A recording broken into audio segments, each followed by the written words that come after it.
Hello madam, എന്തായി കാണിക്കുന്നേ? നിങ്ങൾ ആരാ? അത് ശരി, ഞാൻ ആരാണെന്നോ?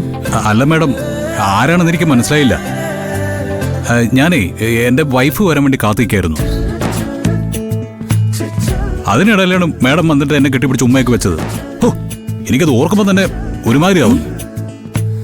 അല്ല മാഡത്തിന് ഇതെന്താ പറ്റിയത്? പബ്ലിക് പ്ലേസ് അല്ലേ, നാട്ടുകാർ കണ്ട എന്ത് വിചാരിക്കും? അങ്ങനെയാണോ കാര്യം? അയ്യോ, അത് ഞാൻ അറിഞ്ഞില്ല സർ. അല്ല സാർ, ഈ പറഞ്ഞ ഭാര്യയെ കണ്ട എങ്ങനെയിരിക്കും? എന്റെ ഭാര്യയല്ലേ, അവള് മേടത്തെ പോലൊന്നുമല്ല, അവളൊരു ദേവതയാ. ദേവതയെന്ന് പറഞ്ഞാൽ എങ്ങനെ ഇരിക്കും? അതെങ്ങനെ ഇരിക്കുമെന്ന് ചോദിച്ചാല്, നിന്നാൽ പൂച്ചെടി, നടന്നാൽ പൂക്കാവടി, മിണ്ടിയാൽ തേൻമഴ, ചിരിച്ചാൽ വർണ്ണമഴ. മൊത്തത്തിൽ ദേവത എന്ന് പറഞ്ഞാ പോരാ, ദേവതമാരുടെ ദേവത. ഓ, അങ്ങനെയായിരുന്നോ? പക്ഷെ സാറേ, ഒരു ഡൗട്ട്. ഈ ദേവതമാരെല്ലാം അങ്ങ് ആകാശത്ത് സ്വർഗത്തിലല്ലേ? അതിലൊരു ദേവതയെ സാറിന് എങ്ങനെ കിട്ടി ഭാര്യയായിട്ട്?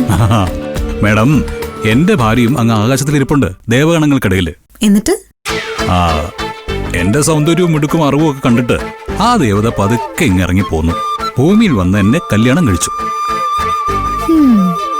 സത്യം പറയാലോ മേഡം, അവളില്ലാതെ ഒരു നിമിഷം പോലും എനിക്ക് ഇപ്പൊ ജീവിക്കാൻ പറ്റില്ല. അവളില്ലാത്ത ഒരു ജീവിതത്തെക്കുറിച്ച് എനിക്ക് ചിന്തിക്കാൻ പോലും പറ്റില്ല. എന്തിന്? അവളല്ലാതെ വേറൊരു ചിന്ത പോലും എനിക്കിപ്പോ ഇല്ല. സത്യം പറഞ്ഞാൽ മേഡമൊക്കെ എന്റെ ഭാര്യയെ കണ്ടുപിടിക്കണം. അവളെ ഒരു റോൾ മോഡൽ ആക്കാൻ കൊള്ളാം. മതി മതി. എന്തായി കാണിക്കുന്നത്? ഉറക്കം വരുന്ന കഥ വല്ലതാണോ ഞാൻ പറഞ്ഞത്? ഞാൻ പറഞ്ഞത് എന്റെ ജീവിതമാണ്.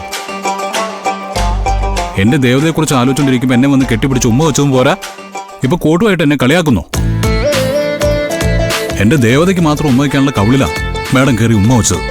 തുടച്ചുകളയട്ടെ, എല്ലാം തുടച്ചുകളയണം. എന്റെ ദേവതയ്ക്ക് മാത്രം അവകാശപ്പെട്ട ശരീരം അത്. ഹലോ മിസ്റ്റർ, അങ്ങനെ തുടച്ചു എന്ന് കരുതി ഞാൻ തന്ന മുത്തൊന്നും പോകില്ല.